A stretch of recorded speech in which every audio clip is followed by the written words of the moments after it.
Welcome in to the Tommy DeVito Hype Train podcast.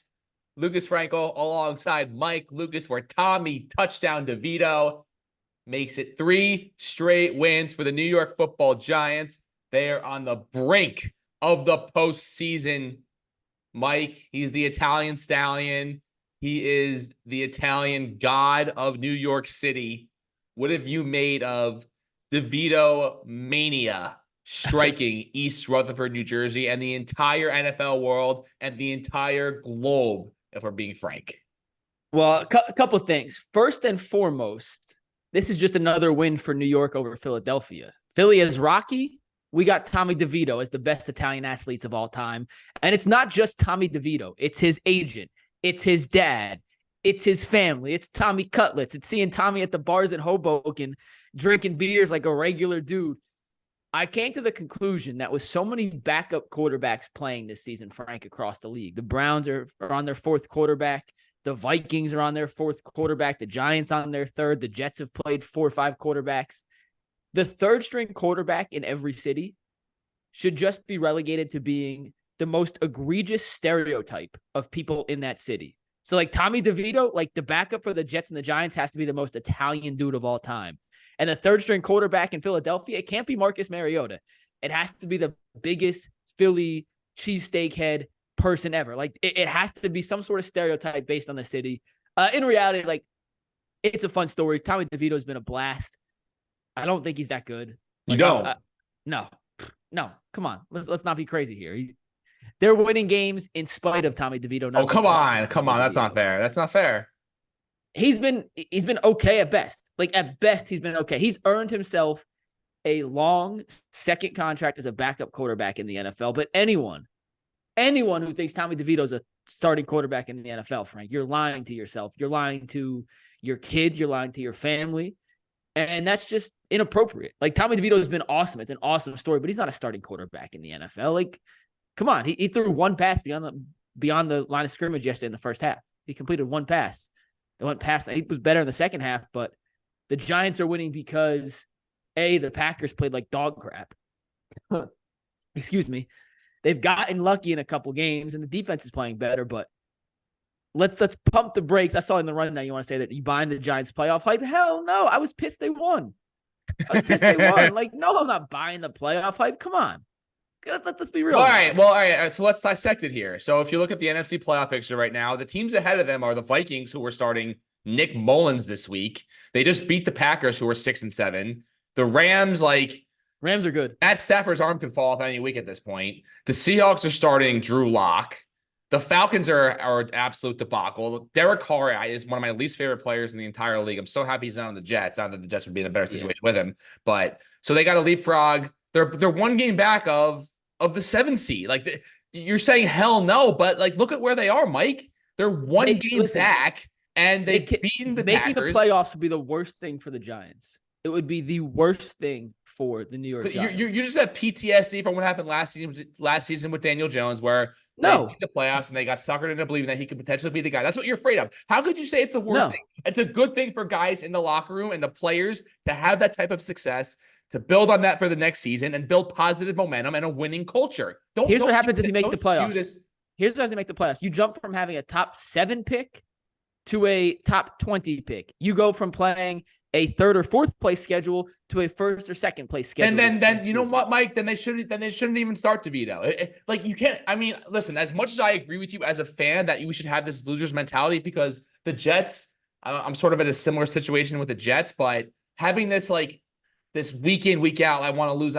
Like you can't convince a locker room of professional athletes to go out there and lose on purpose like that. I'm not asking them to lose on purpose. I'm saying as a fan, from the fan perspective, knowing what's best for this franchise, I was mad they won last night because you look at Tommy DeVito, and I said the same thing last year. Daniel Jones' story was awesome last year, but Frank, I didn't pick the Giants to make the playoffs this year because I didn't buy in, because I didn't think the talent on the team was good enough. They won last year because they got lucky in a couple games. They had a ton of breaks go in their favor. The defense was just good enough. But when they had to play a real team, they couldn't beat anybody. Like they beat the fraudulent Vikings in the playoffs. I know what happened last year. Tommy DeVito has been fun. I also watched Tommy DeVito in his first 2 starts look like the worst quarterback I've ever seen play in the history of football until Tim Boyle came around. So like, yeah, it's been a better story and he's played better. And kudos to Tommy DeVito. Like, he has earned $10 million in the NFL based off his play the last 3 games. He's going to have a spot in the league, but I don't see anything from Tommy DeVito that says you can be the guy of a team moving forward. He's like a nice, frisky player. He's a guy you want to come off the bench, a guy you can. He reminds me of Gardner Minshew in a way. If Gardner Minshew is your starting quarterback, now I don't know the numbers with this year added on, but he was 2-10 as a starter in his career entering the season. His first start this year was against the Browns, so I was looking up those stats. He was 2-10 as a starter, and he was so much better in relief coming in, filling in for guys. So I think that's just what DeVito's career path is. Not a guy you can build a team around. He doesn't have the arm for it. He doesn't have the physical. I don't know. I don't see anything from DeVito that makes me say that might be the guy. So 0% chance he's the week 1 starter next year. We're putting it no chance in hell. If Daniel Jones is healthy, Daniel Jones is the week 1 starter. See, I think DeVito, like, he is able to create like a happy, like, winning environment. He has so much swagger. I feel like Daniel Jones did that last year. But Daniel Jones is, to me, Daniel Jones is like, he's just a losing part. Like, he has no swagger. He has no aura around him. He's just, Daniel Jones. Like, there's nothing special about Daniel Jones. Not that there's anything special about Tommy DeVito, but and there is a situation where this is, one of those flashes in the pan, a insanity type of deal, which is like, I hope it's not, because like Cedar Grove, New Jersey, born and bred. It's a great story. But I do, like, he has he believes that when he goes on that field, that he is the best player on that field. And I can tell you right now, Zach Wilson does not have that mentality. Like, Tommy DeVito is on that field, he knows that he is, or in his mind, he believes that there's no one who can play quarterback better than him. And I think the Giants need to move on from this fantasy of Daniel Jones. Daniel Jones is not the answer. The Giants in my opinion, should not go back to him. That is a huge mistake. I'm not saying DeVito's going to win the Super Bowl, but like, who knows what could happen? Like, they have 2 games coming up against the Eagles down the stretch here. The Eagles are really, reeling at this point in time. So they got the Saints, they got the Eagles twice, and they got the Rams at home. They could easily go 3-1. 2-2. You're laughing, but like I know it's funny because the Eagles have sucked lately, and the Rams, who the hell knows, and the Saints. You're right. Derek Carr is the most frustrating player in the world to watch. But so 3-1 gets you in. The reason the Giants signed Daniel Jones to the contract they did last year was it was a 2-year deal. Right. They have him next year, and he's out. So he's gone. So no matter what, you're stuck with you're paying Daniel Jones $40 million next year, whether you like it or not. He's your starting quarterback.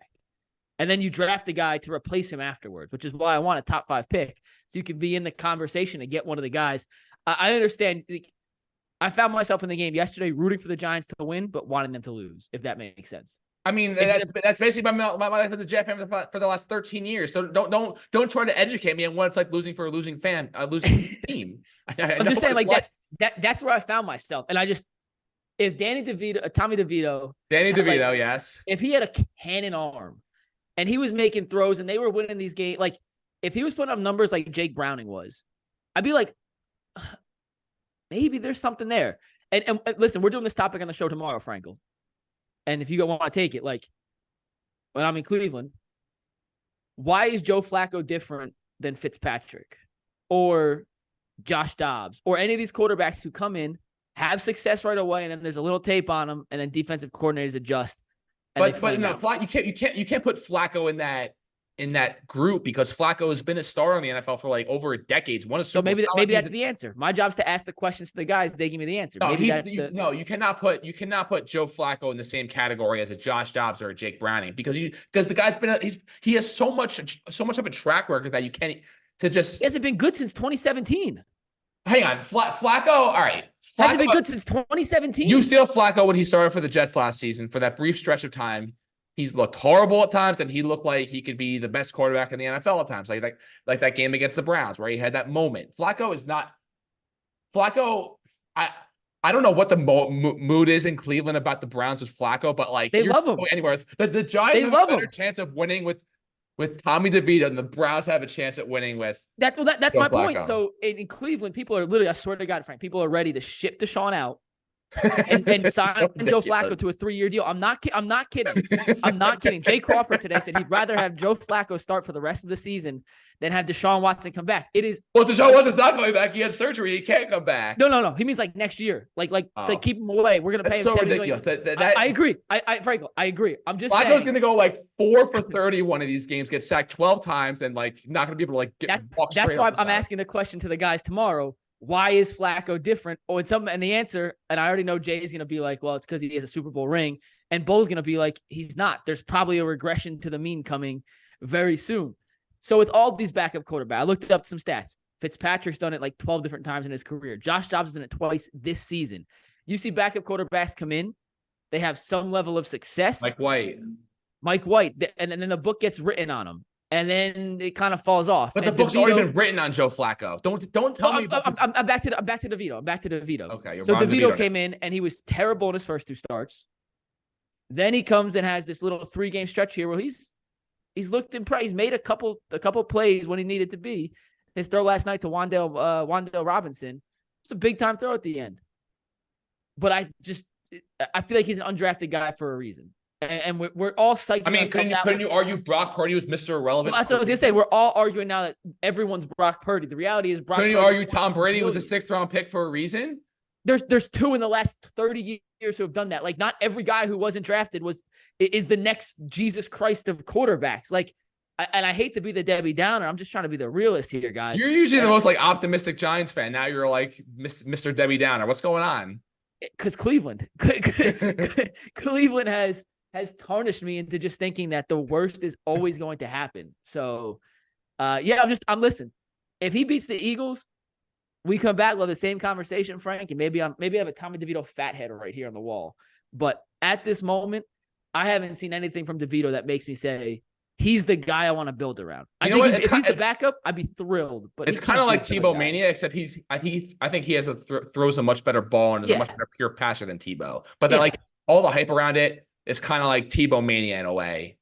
It's because he's awesome. And you want to like, when you see his agent yesterday, and it's like, first of all, that was an act. That was not how he normally acts. He did that because he knew it was a primetime game. He knew that there would be cameras on him. That was purely a staged performance by the agent. It doesn't matter. It was perfect. And his parents are like that. And did you see the tailgate?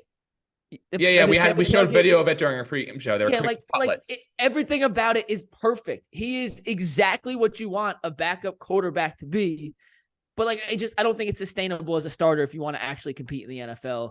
And we've seen, and Daniel Jones is in this category too. If you don't have a guy, you don't have one of the guys that really matter. You just have a guy. You're kind of in limbo. And Tommy DeVito's ceiling at his best is right in that conversation of just regular guys. And I don't think he reaches his best. So, all right, we'll see what happens with Tommy DeVito. Like I said, no one could have predicted this with Brock Purdy. So Purdy and Brady are the outliers, and to say that Tommy DeVito is going to be like one of those 2 guys is probably a little stretch of the imagination. But you never know. Anything can happen. So just to be so pessimistic and just be like he's got no chance, it's never going to happen. Let's see what he's got. He's improved every single week. He's getting better and better. You're so ready to write these guys off after the Giants wouldn't let him throw the ball against the Jets. Let's see how he's been growing. He's been maturing. He looks better in every start. So let's see what happens going forward here. This next game against the Saints, why not? Why can't he beat Derek Carr, who's terrible? I mean, listen, he could beat Derek Carr. I would take Tommy DeVito over Derek Carr right now. That tells you where I'm at on not only Derek Carr, but Tommy DeVito. But yeah, we'll see. I'm just not willing to write a check to anybody or cash something in like that before I see it for a sustained period. I've seen too many guys this year in the NFL have 2 or 3 game stretches. I mean, Chicago was ready to sell Justin Fields because Tyson Bagent had a good game, and Tyson Bagent then went on to have 4 turnovers. Will Levis threw 4. I made all these graphics today. Will Levis threw 4 touchdowns in his first start, has 3 touchdowns in the last 6 combined. It comes in waves. And Jake Browning, we're going to see if he's the real deal or if he falls off. We'll see with Joe Flacco. I hope he's able to sustain. We know with Joe Flacco, he has a track record for the 13th time. He's not an unknown commodity. We know who he is, and he is crap. But maybe he found the fountain of youth. No, he didn't. Anyway, last topic on Frank, this. I need you. This is why I need you. I need Flacco to still be playing well, and then to bring you on the show. It will be priceless. Priceless. Okay, finish your last thing. So, gun to your head right now, who is the week 1 starter for the Giants next season? Daniel Jones. That's a mistake. Then you might as well cancel next season. That's a horrible decision. I would love the Giants to draft a quarterback. Hopefully Drake May falls to 4 or 5. The Giants. Well, you're not going to be if you're going to be around like 15 to 16 because you guys are going to win a couple more games here. So get that fantasy out of your head. I'm praying. Then you know what? Then start, Tyrod Taylor. I would. DeVito's too good. Tommy Cutlets is too good. If we would have had this conversation 3 years ago, you'd be all about Tommy DeVito. I know. You're like, It partly because I'm not there. I feel like if I was in New York, I would be wrapped up in DeVito Mania. But being so far away where I'm surrounded by people who don't care about Tommy DeVito and all they care about is Joe Flacco, it just puts the cynicism in me, Frank. All right, that's unfortunate. Some monster news out of baseball. The San Francisco Giants have signed Jung-Hoo Lee to a 6-year, $113 million contract. I'm told that $112 of the $1 million of that will be deferred. No, I'm kidding. Shohei Ohtani, though, did sign a 10-year, $700 million contract for the Dodgers. That was good. I got you.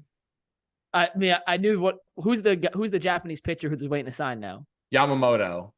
Yeah, is he Yankees in the radar? Yankees want him, but let me just make my points here about Shohei Ohtani. So Shohei Ohtani signed this 10-year, $700 million deal with the Dodgers, but this is such crap. I really have no idea why this is allowed in baseball. So it's bullshit or bullcrap. Okay. Sorry. Now I gotta flag this for it's not made for kids, and now whatever. No, trust me, it doesn't matter. People curse on our show all the time, and it only gets flagged if it's Anyway, so hopefully I don't get interrupted here anymore. So Ohtani will only make $2 million per year while he's playing as a member of the Dodgers. And then when he's retired or after his contract ends, I don't know how that works, if they re-sign him or what happens. So starting in 2034, he will make through 2043, $68 million per year. So it's theoretically, it's more like a 20-year deal for $700 million. So an average annual value of $35 million.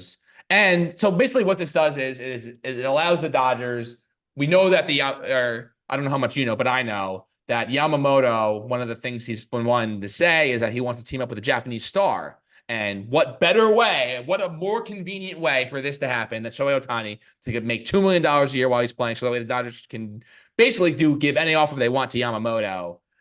I am disgusted by this. I think it's a terrible look for. I think it's like circumventing the salary cap. This is not, to me, what sports should be about.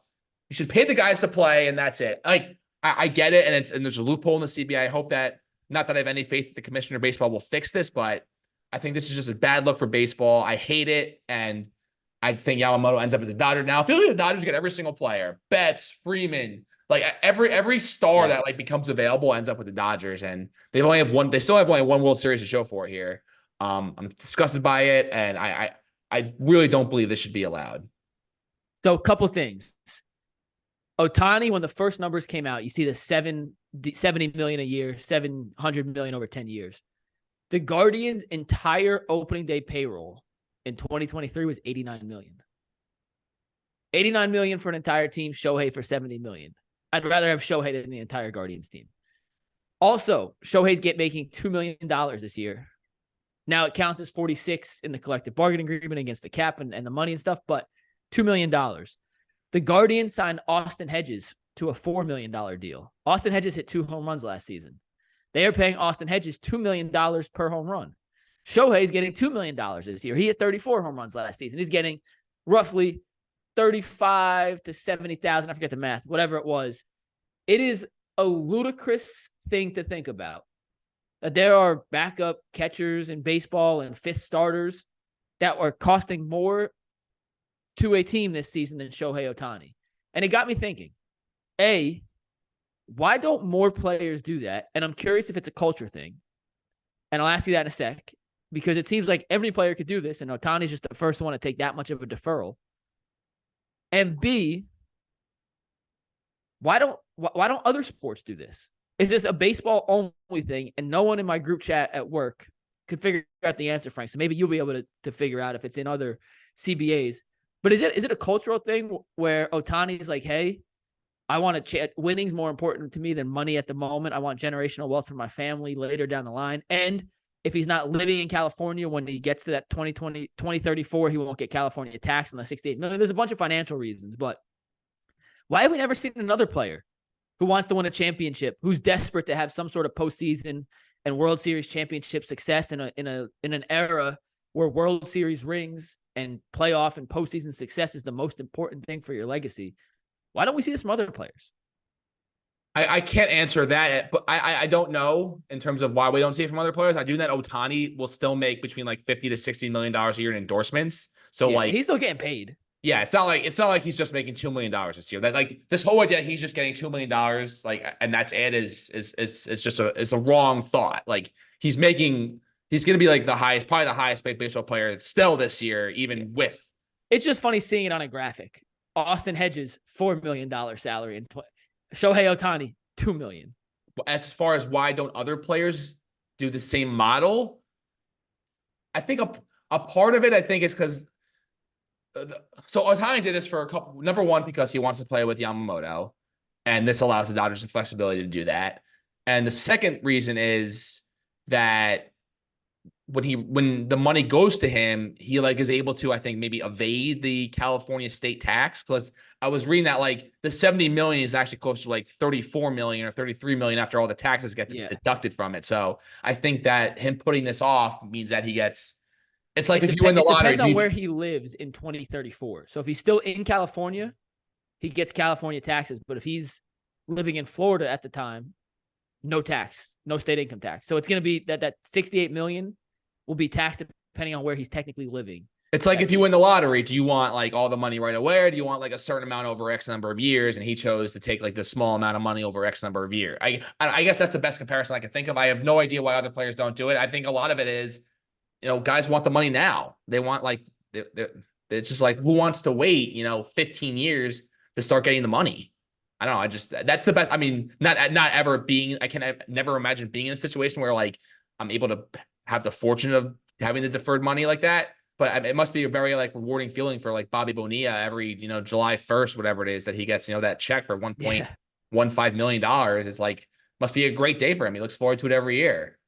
So, I had the conversation before the show today with Earl, and he brought up the cultural thing. And he was just like, and Earl's an African American, comes from kind of the inner city, and he's like, ain't no way in hell I'm waiting for 10 years to get my money. Like, give it to me now. And I was like, well, I wonder. And I don't know the answer. I'm literally just. But stop with this. Like, I want the money now thing, because Ohtani's still making like 40 to. Well, but he could be making 130 this year as opposed to 70. Oh, but like in the grand scheme of things, Mike, what's the difference? Like you have that much money, it's like the difference. Once you start getting to that levels of millions of dollars, the difference between like 50 and $100 million is like what are we talking about? I'm not disagreeing. I'm just saying we have never seen a player do this. So he's not taking some charity here. Let's not pretend like. Listen, I'm not saying he's taking charity. I'm just saying the Dodgers have the ability to sign other players because Shohei said, I want $2 million from you this year as opposed to giving me the full 70 shebang. Juan Soto, Giancarlo Stanton, Aaron Judge could have done that in New York. Aaron Judge could have said, what was his deal? 360 mil? But Aaron Judge could have said, give me 10 million and defer 26. And they didn't. So you could keep saying, well, he's not getting paid. Well, guess what, Frank? The Dodgers aren't the ones paying him. The Dodgers have more money to spend on other players. So yeah, he's not taking he's getting paid. Shohei will have generational wealth for the next 38 generations of his family. I understand he's getting totally paid, but he also wants to win. And do you know what helps win?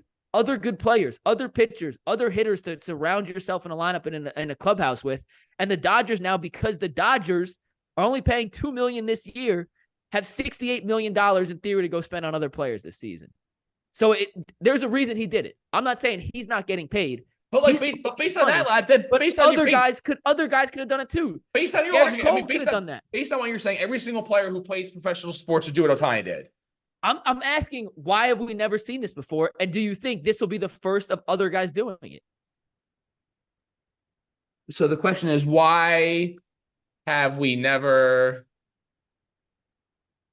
seen Or other players. maybe not why. Do you think other players now, knowing this is an option, will consider a deal like this as opposed to getting the sum up front? All right. Deferred contracts are subject to inflation, contributes to dead money down the line, can eat up a lot of future payroll. So I guess maybe another possible thing is like maybe by 20, I mean, like I said, I don't know, but maybe by 2034, we're going to see, 8-year, $1 billion contracts. And then at that, once you like, because the contracts keep growing and growing and growing, like A-Rod signed for $250 million in 2001, and then Stanton like for $325 in 2013 or whatever it was, and then Trout becomes the first $400 million year. So like as this is my best guess, as the years keep progressing, we keep hitting new benchmarks, and if you choose to defer the money without interest, then you are subjecting yourself to maybe not getting the maximum value for yourself. Is maybe the best I could do. But he could, like, theoretically speaking, he could sign a contract with a different team in 2034. I don't know. So okay, let me ask this then. I don't know why. Do you think other players will do this though? I hope not. I hope baseball just bans this, because this to me is sort of circumventing the rules and hurts like the competitive. It does. I agree. I agree. For the record, I agree. It hurts the competitive balance. But I do know if he signed with the Yankees with this exact same contract, because like we would be saying it's the greatest move in the history of sports. Because like would be a god. Theoretically, the Dodgers could basically reduce all their players' contracts who are making $30+ million to $1 million and defer all the money, through 2034. For the next 10 years, they will have unlimited capacity to sign every player, literally like any guy they want. Like, so like, where does this end? I don't know. It just feels like there's this, this opens up a Pandora's box of things that could happen, which is why it makes me uncomfortable, because I don't know where it ends after this. I agree with that. And, the one thing, it's like restructuring contracts in football where you could drop the salary hit this year, but it increases it down the road.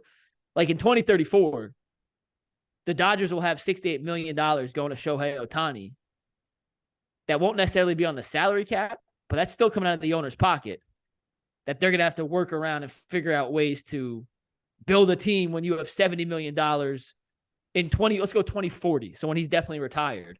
2040, you're still paying Shohei $68 million, and he's not even on your team. So like, theoretically, the Dodgers owners could sell the team in 2033, and then it's not their problem anymore. Someone else has to deal with it. Yeah. So like, maybe that's part of their thinking too, is that, I mean, like I said, we don't know, but like the Dodgers, I don't even know who the Dodgers owners are. I know Magic Johnson's a part of Magic Johnson's one of them. Right, but he's not the guy. He's not like the guy with the actual like the $4 billion in cash. But theoretically, the Dodgers owners could sell in 2033, and then that $68 million that they're going to owe Ohtani is not their problem anymore. So it's the Guggenheim baseball management team. Oh yeah, those guys have like $300 billion, infinite money. So for them, it's not an issue, and it does. Back to your point about competitive balance, like the Cleveland Guardians couldn't do that. Yeah, the Detroit Tigers couldn't do that. Like 99% of teams, the Yankees, the Mets, the Dodgers, the Angels, maybe, and am I missing anyone?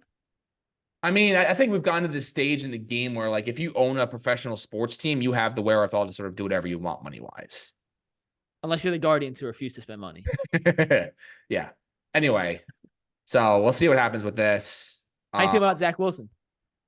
I don't want to talk about Zach Wilson. It was number 2 on the rundown.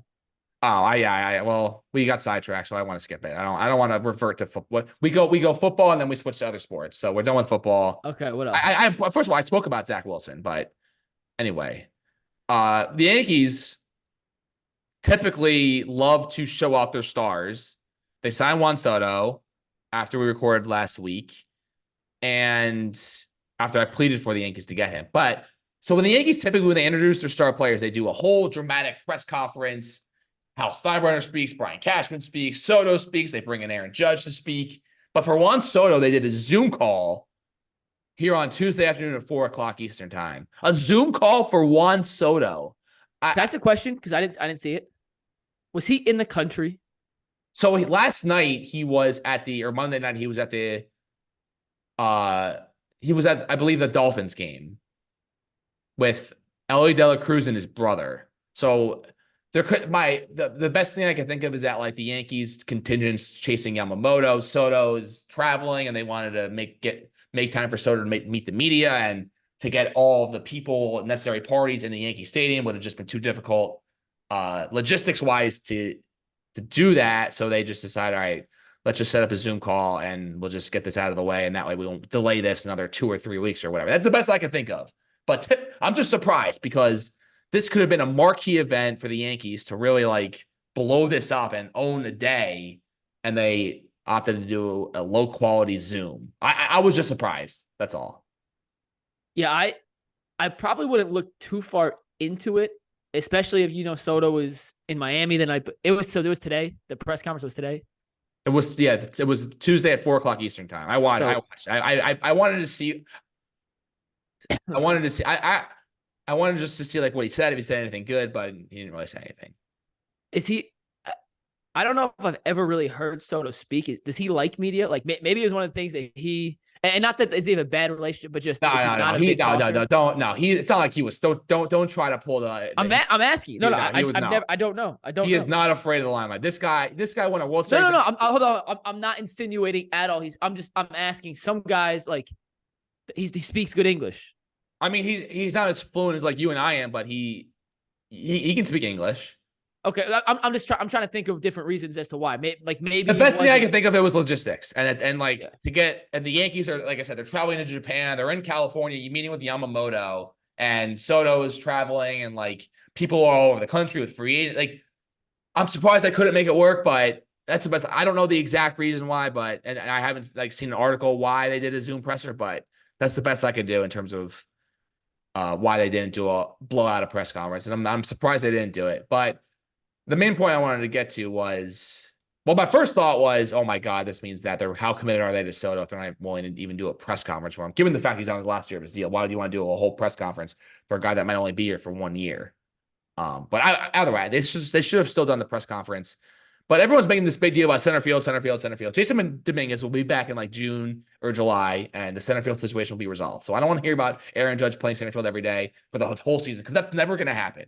So I want to stop that. Now, what the Yankees I would love to do is trade Stanton, Verdugo, and one of the prospects for Mike Trout, and let's just win a World Series. Mike Trout, Soto. Why? I mean, I love it. I like it. I love that. But like, I love it. I just don't understand why Mike Trout is going to just watch his career waste away with the Angels especially now that Ohtani's gone. I mean, like.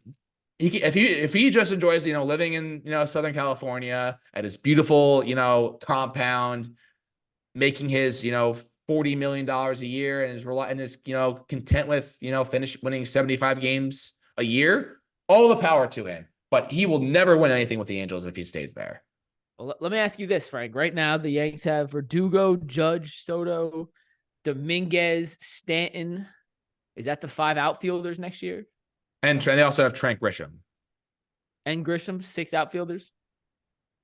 Yeah. Is that who you're comfortable with? I mean, someone's always hurt. But I mean, it makes too much sense for to shed some of those, 3 of those guys and get Trout, assuming the Angels would do that, because you got Stanton for 4 more years of control. That's a guy who can, be the new centerpiece of your team. Maybe throw in Gleyber Torres, a solid, 290 to 300 hitter.